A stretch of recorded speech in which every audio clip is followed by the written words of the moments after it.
أعوذ بالله من الشيطان الرجيم بسم الله الرحمن الرحيم الحمد لله رب العالمين خالق خلائق الأجمعين الأول الآخر والظاهر الباطن والحي الذي لا يموت ثم الصلاة والسلام على البشير النذير والسراج المنير الطهر الطاهر المنصور المؤيد أبا القاسم محمد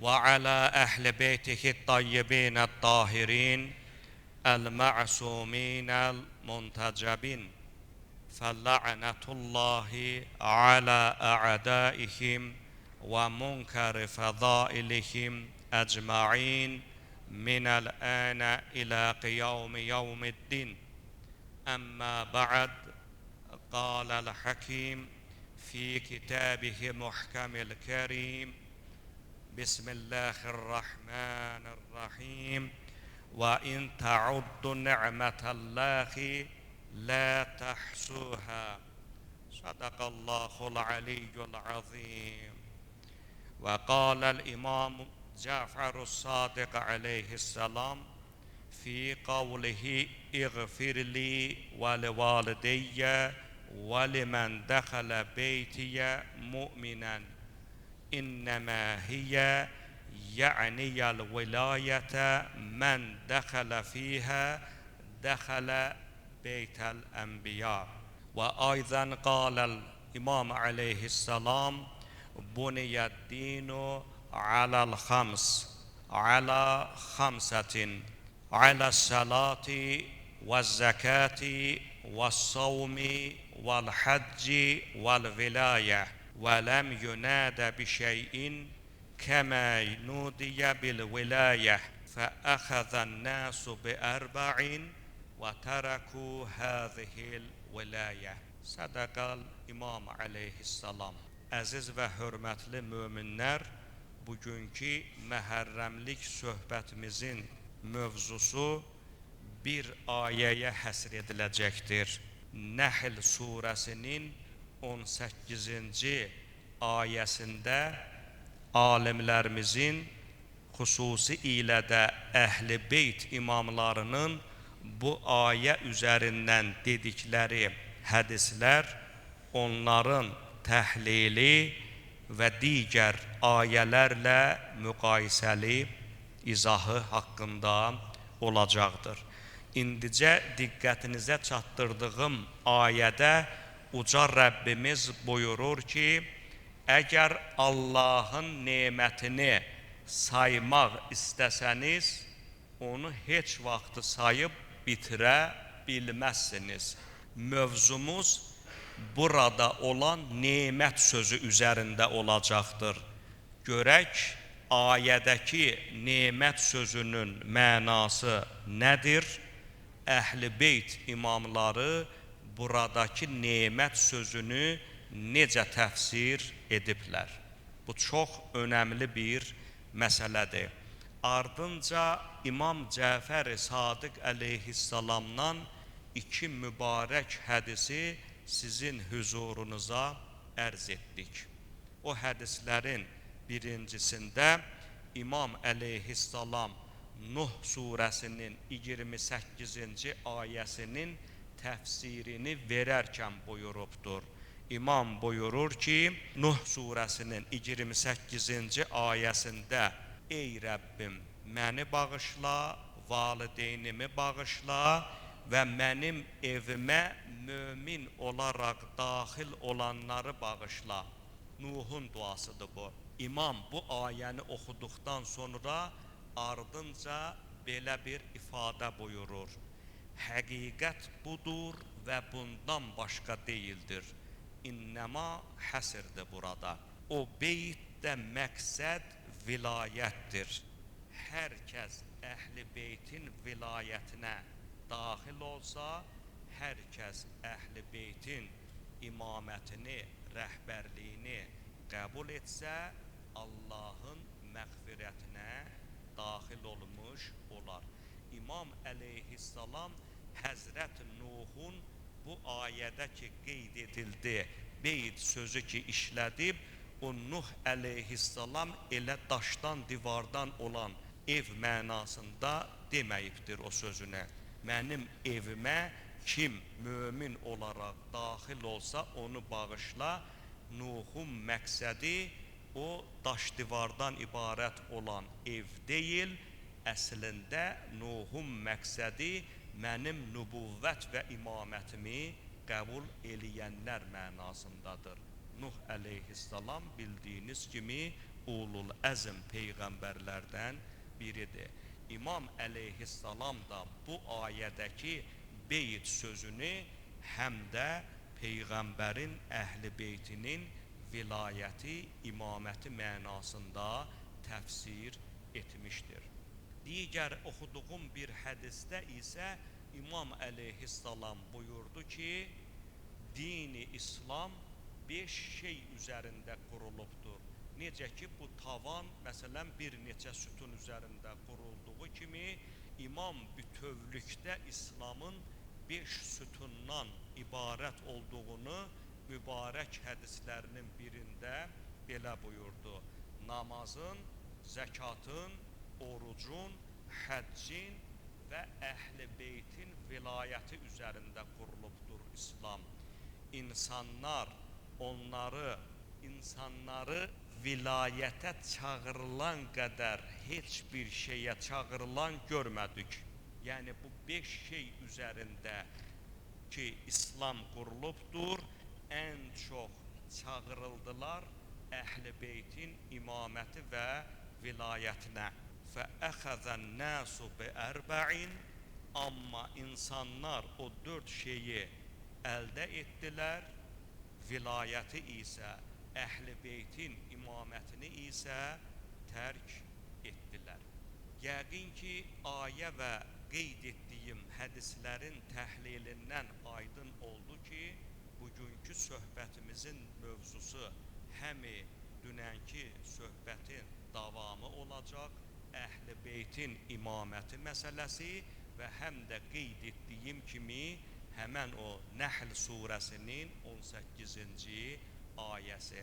Nə üçün biz bu məsələ üzərində dayanırıq?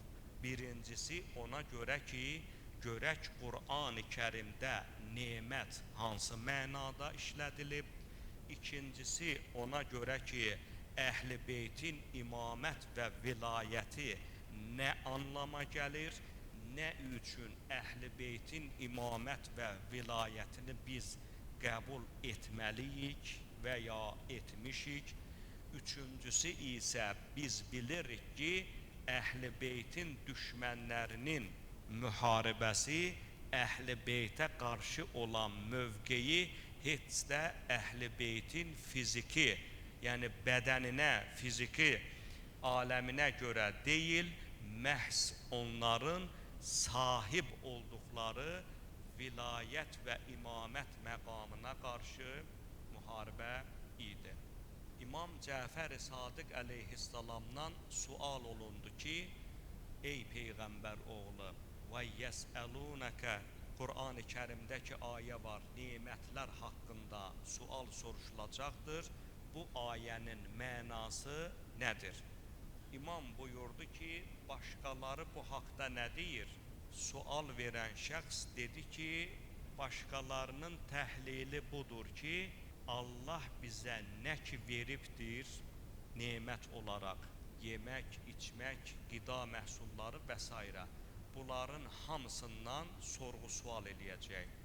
İmam əleyhissalam dedi ki, doğru deyil. Sizin təfsiriniz ona bənzəyir ki, bir nəfəri evinizə qonaq çağırmısınız, onu yaxşıca yedizdirib içirdikdən sonra yemək içməyin haqqı hesabını ondan tələb eləyirsin. Əgər Allah bizi məxluqatı xəlq edib, insanları yaradıbsa, ona ruzi verirsə, o ruzinin haqqı hesabını mı soruşacaq? Ravi dedi ki, ağa, bəs sual, ayədə məqsəd nədir? Hansı nemətdir ki, o Allah ona görə bizi sorğu-suala çəkəcək. İmam əleyhissalam buyurdu ki, biz Əhl-i Beytin vilayət və imaməti barəsində siz mütləq sorğu-sual olunacaqsınız. Bax, həmən o nemətdir ki, Uca Allah və in təuddu ni'mətəllahi lə təhsuhə, o neməti sayıb bitirmək istəsəniz, heç vaxtı bunu bacarmazsınız. Yəni, Əhl-i Beyt, onların imamət və vilayəti biz ümmətə verilmiş ən böyük nemətdir, ən böyük dəyərdir. İmam əleyhissalam buyurur ki, məhz həmin o vilayət və imamətə görə də siz sorğu-suala çəkiləcəksiniz. Bəs nemət nə deməkdir? Quran terminologiyasında, hədis terminlərində nemət sözü necə təhlil olunur? Nemət sözü bütün xeyri özündə cəm etmiş, insanı uca Allaha yaxınlaşdıran, onu əbədi olaraq Allahın razılığına qərq edən, insanı cəhənnəmdən uzaqlaşdıran bir anlamdadır. Nemət sözünün mənaları budur. Nemət sözünün ziddi, antonimi, əksi nəqimdir. Nemət sözünün ki, əksi nəqimdir, o sözün mənası bütün şəri, bütün pislikləri özündə əhatə edən şeyə deyilər. Nəqmə, nemət sözünün ziddidir, nemət sözünün əksidir. Uca Allah Qur'an-ı Kərimdə dedik ki, Əhl-i Beytə verdiyi neməti, yəni Əhl-i Beytə verdiyi imamət və vilayəti bizim üzərimizdə fərz etmiş və necə namazı, orucu və s. əməlləri bizdən tələb edəcək, bizdən sorğu-sual edəcək, eləcə də həmin imamət və Əhl-i Beytin vilayətini bizdən soruşacaqdır. Yoxsa neməti biz dünya mənasında, dünyəvi nemətlər mənasında başa düşə bilmərik. Ona görə ki, Uca Rəbbimiz məsələn Ənkəbut surəsinin 64-cü ayəsində İnnəmə hiyyə ləhvun və ləibun, dünya ləhv və ləibdən ibarətdir. Yəni boş-boş oyun əyləncədən ibarətdir. Belə olduğu təqdirdə Uca Allah dünyanı necə nemət adlandıra bilərdi. Deməli, bayaqki ayədə Nəhl 18-də ki, qeyd etdik, Allah buyurur, Allahın nemətini saymaq istəsəniz bitirə bilməzsiniz, o nemət dünya nemətləri deyil. Çünki dünyanın dəyəri Allahın nəzərində bir şey deyil. Dünya, ayə buyurdu ki, ləhv və ləibdən, oyun əyləncədən başqa, ötəri keçici şeydən başqa bir şey deyildir. Ona görə də elə bu məsələləri nəzərə alan böyük Azərbaycan şairi Abbasqulu Ağa Bakıxanov deyir ki, bu dünyanı sevənlərdir faniliyə aldanmış, fəəğşeyna ayəsi ilə yetsin olsun qoy tanış. Yəni bu dünyanı sevən insanların gözlərinə bir pərdə çəkilib. Fəəğşeynahum fəhum la yubsirun. Onların gözlərinə pərdə çəkmişik, onlar heç bir şeyi görməzlər. Dünya nemətlərinə qərq olmuş, dünyanı axirətdən üstün tutmuş insanlar, bax bu ləhv və ləib ayəsinə daxil olan insanlardır. Deməli, bura qədər qeyd etdiyim bu ayə və hədislər onu göstərir ki, həqiqətən də nemət sözü xüsusiyyət kəsb edir. Buradan bir neçə mühüm sual həm də ortalığa çıxır. Birincisi, nə üçün Allah ni'mətullah sözündən istifadə edib? Yəni, nemət sözü təkdədir, cəmdə deyil. Əslində çoxlu nemətlər mənasını ifadə etmiş olsaydı, gərək ni'əm sözündən istifadə edərdi. Çünki nemət sözünün cəmi ni'əmdir. Amma qeyd etdiyi o ayədə Allahın nemətini saymaq istəsəniz, sayıb qutara bilməzsiniz ayəsindəki nemət sözü təkdə gəlib. Deməli, bunun xüsusi bir səbəbi var. İkinci mühüm bir sual ondan ibarətdir ki, ni'mətullah, Allah nemət sözünü özünə izafə eləyib. Allahın neməti, nemət sözü birbaşa Allaha izafə ol. Deməli, bu nemət nə qədər dəyərli, nə qədər əhəmiyyətli bir şeydir ki, Allah onu birbaşa vasitəsiz olaraq özünə izafə etmiş olur. Qeyd etdik ki, buradakı nemət sözü də heç şübhəsiz ki, Əhl-i Beytin imaməti və vilayəti mənasında olduğu üçün uca Rəbbimiz nemət sözünü həm təkdə gətirib və həm də onu birbaşa öz adına, necə deyərlər, izafə etmişdir. Bu həm də onu göstərir ki, buradakı nemət sözü fərz etsək ki, küllü kainatın hamısı nemətdir, hamısından üstün bir nemətdir ki, Allah onu təkdə gətirib və özünə həm də izafə etmişdir.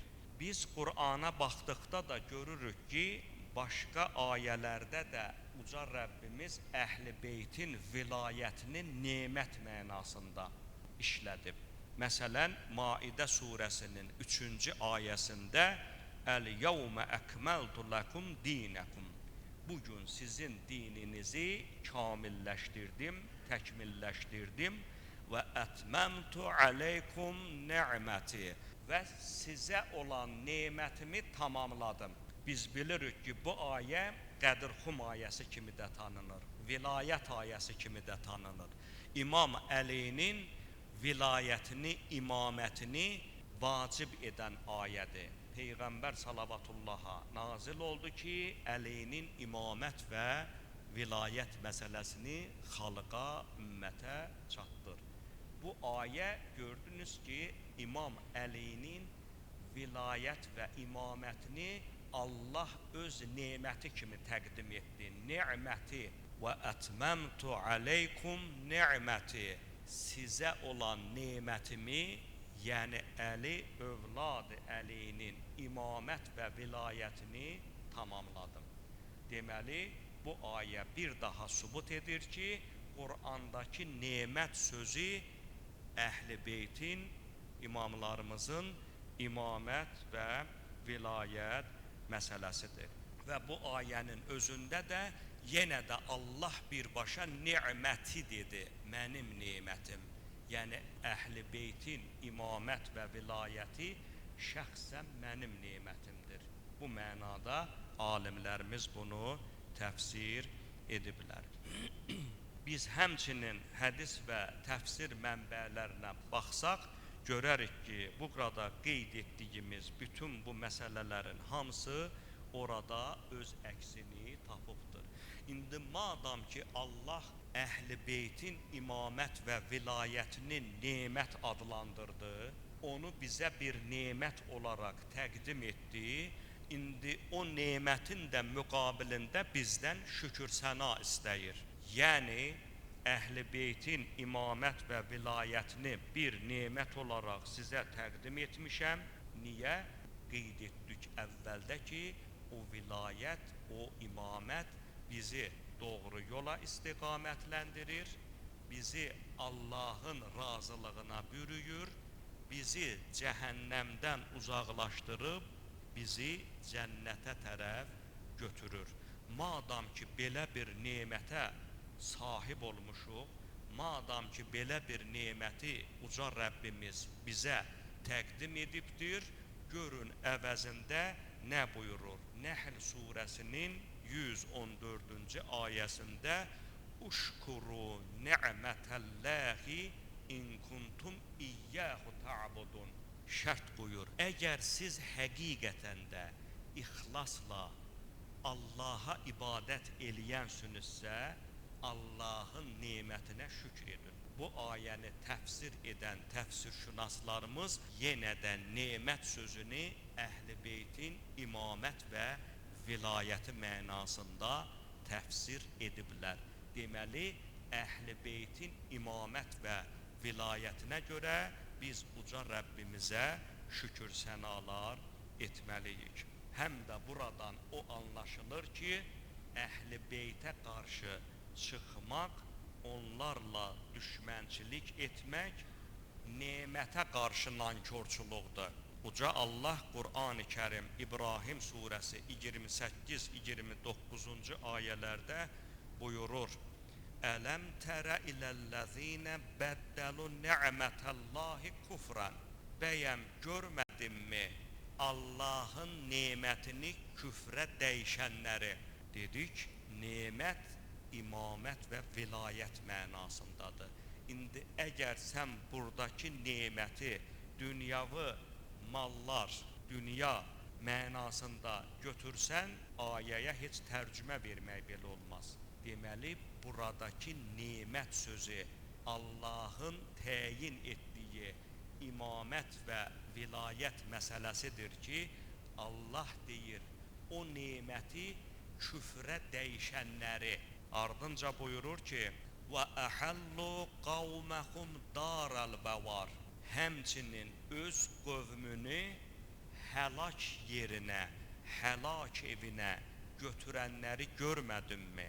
Cəhənnəmə yəslavnəhə və bi'səl qarar. Onların hamısı cəhənnəmə töküləcək və ora necə də pis yerdir.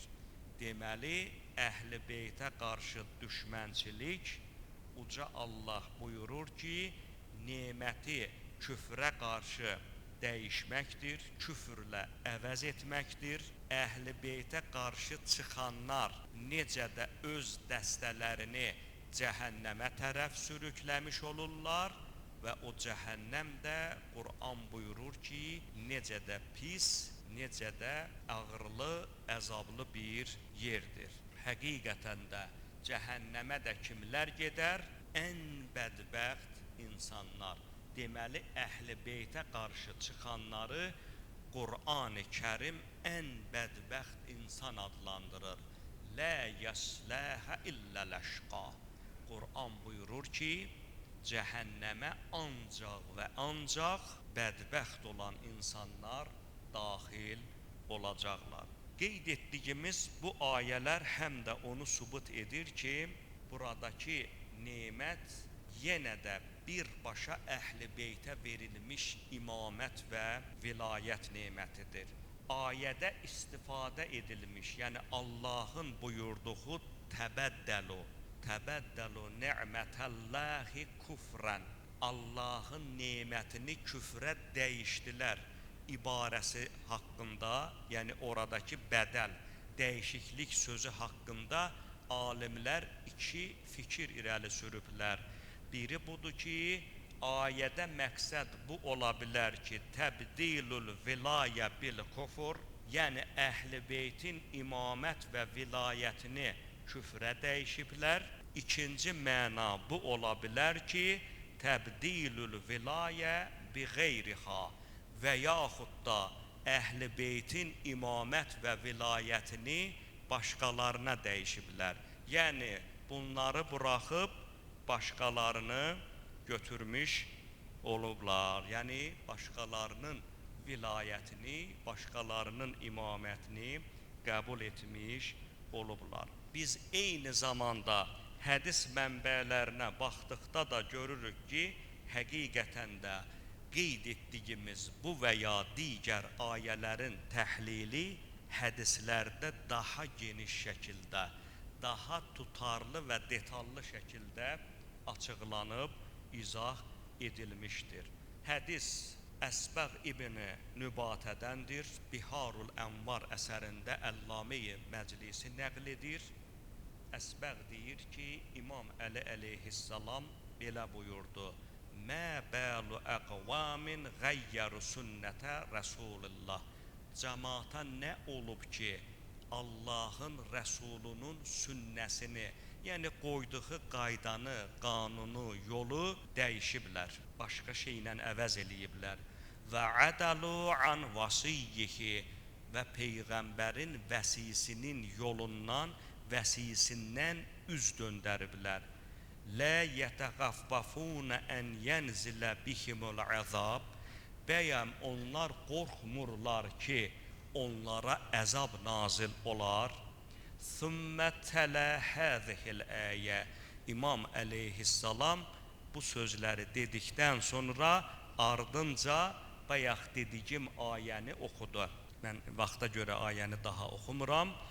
Ayəni oxuduqdan sonra belə buyurdu. Thumma qalə nəhnu ən-ni'mətullati ən'amallahu biha ala ibadi. Biz o şəxslərik, o varlıqlarıq, o nemətik ki, Allah onu bəndələrinə vacib etmişdir. Yəni o neməti qəbul edib, o nemətin müqabilində şükür səna etməyi ümmətə, insanlara vacib etmişdir. Və bina yafuzu mən faza yevməl qiyamə. İmam buyurur ki, bizim vasitəmizlə qiyamətin günündə nicat tapanlar nicat tapacaqlar. Deməli, bu hədisdə də istifadə olunan nemət sözü onu göstərdi ki, və in ta'uddu ni'mətəllahi la tahsuha. Əgər Allahın nemətini saymaq istəsəniz, sayıb bitirə bilməzsiniz ayəsindəki nemət sözü elə birbaşa şamil oldu, aid oldu Əhl-i Beytin, İmam Əli və digər imamların imamət və vilayətinə. İmamın bu sözünü qüvvətləndirən başqa bir hədis İmam Cəfər Sadiq əleyhissalamdan nəql olunur. İmam buyurur ki, nəhnu vallahi ni'mətullah. And olsun Allaha. Biz Əhl-i Beyt Allahın nemətiyik. Əlləti ən'amallahu biha ala ibadih. Hansı ki Allah o neməti bəndələrinə bir nemət olaraq vermişdir. Və binə yafuzu mən fəzə. Bizim vasitəmizlə üstünlük qazananlar, cəhənnəmdən xilas olanlar bizim vasitəmizlə xilas ola bilərlər. Yəni bizim imamət və vilayətimizi qəbul etməklə. İndi burada yeni bir sual yaranır. Madam ki bayaqları da biz dedik ki, nemətin müqabilində Qur'an bizdən şükür sənalıq istəyir. Bəs biz necə şükür səna edə bilərik? Şükür sənanın Əhl-i Beyt nemət olaraq bizə təqdim edilib. Bu nemətin müqabilində gərək haqqı ödəyək. Yəni şükür sənalıq eləyək. Əhl-i Beyt hədislərini təhlil edəndə biz görürük ki, yalnız və yalnız iki şeylə Əhl-i Beytin imamət və vilayət nemətinə şükür sənalıq edə bilərik. Onun birincisi Əl-Buka'u aləl-Hüseyn əleyhissalam, İmam Hüseyn əleyhissalama ağlamaqla, ikincisi isə Ziyarətul Hüseyn əleyhissalam, İmam Hüseyn əleyhissalamın ziyarətinə getməklə. Deməli, Allah bizə Əhl-i Beyti bir nemət olaraq verib. Bu nemətin müqabilində bayaq ayə dedik ki, deyir, əmr edir ki, şükür səna edin. İndi şükür sənanın formasını da məsumlar bizə görək necə örgədir.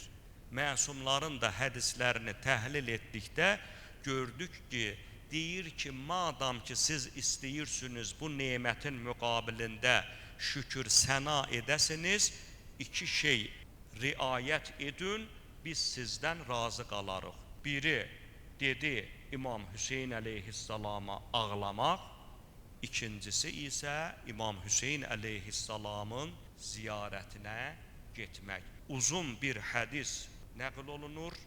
Mən hədisin məğzini sizin diqqətinizə çatdırım. Hədis Zürarə ibn Əyunnandır. əshab-ı icmadan biridir. 12 və ya 18 nəfərdən biridir.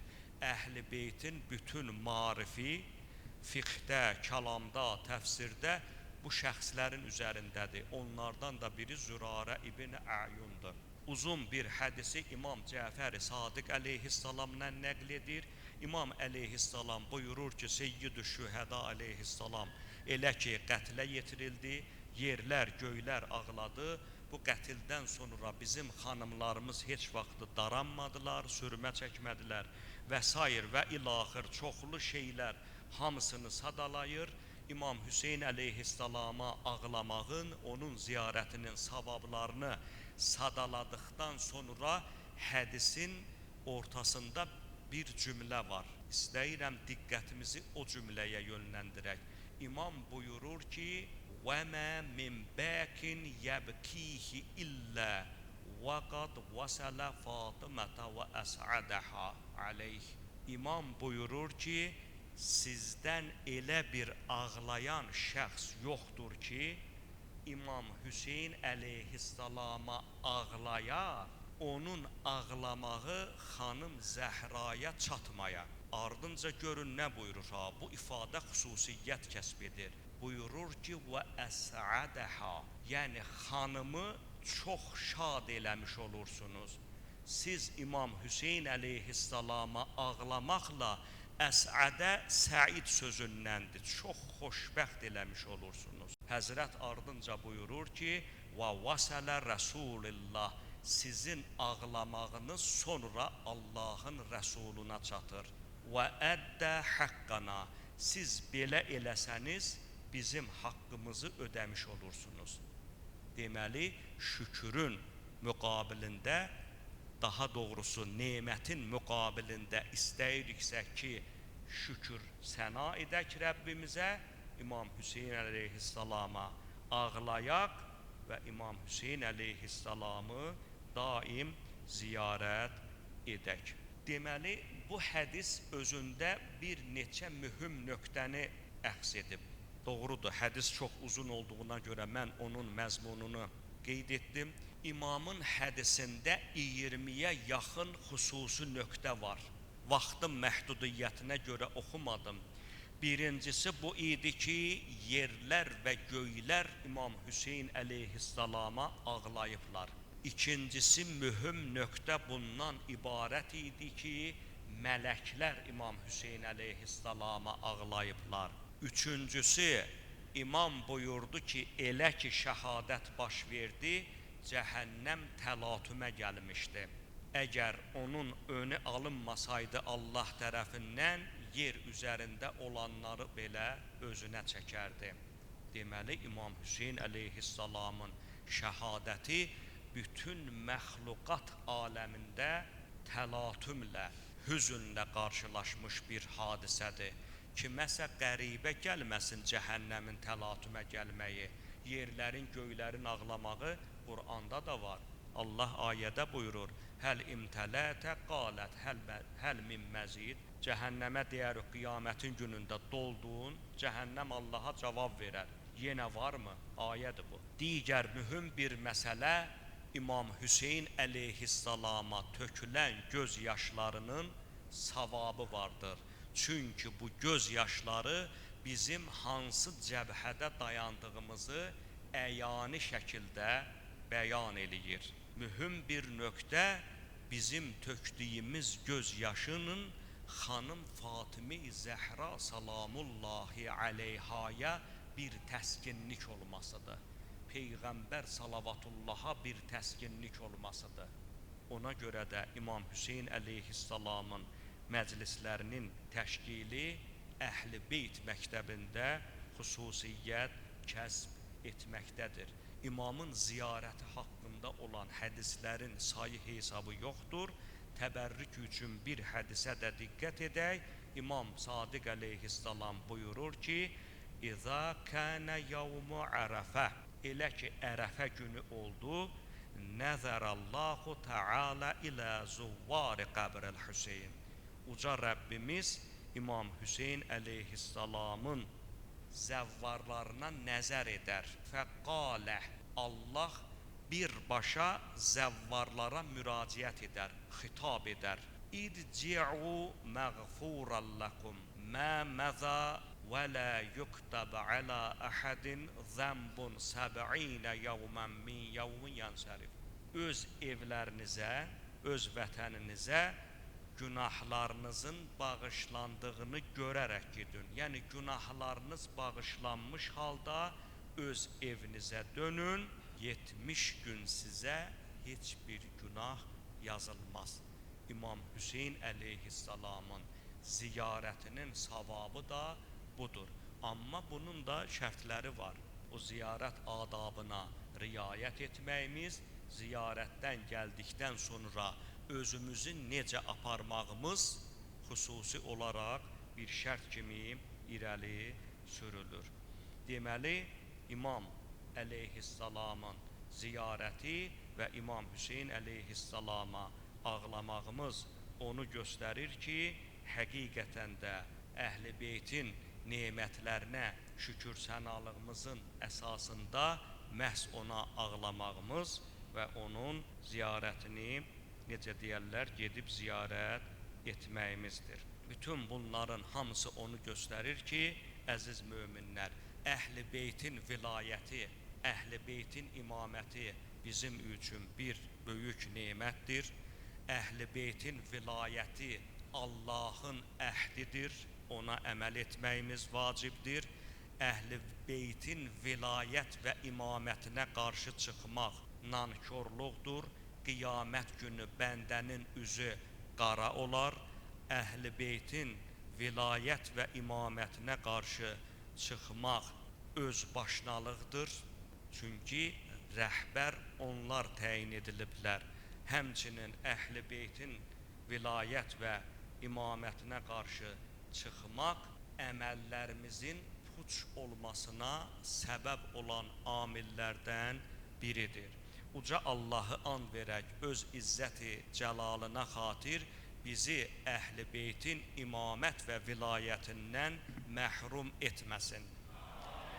Uca Allahı and verək öz izzəti cəlalına xatir bizi dünyada Əhl-i Beytin məhəbbətindən, axirətdə isə şəfaətindən binəsib etməsin. Vəssalamu aleykum və rəhmətullahi və bərəkətuhu.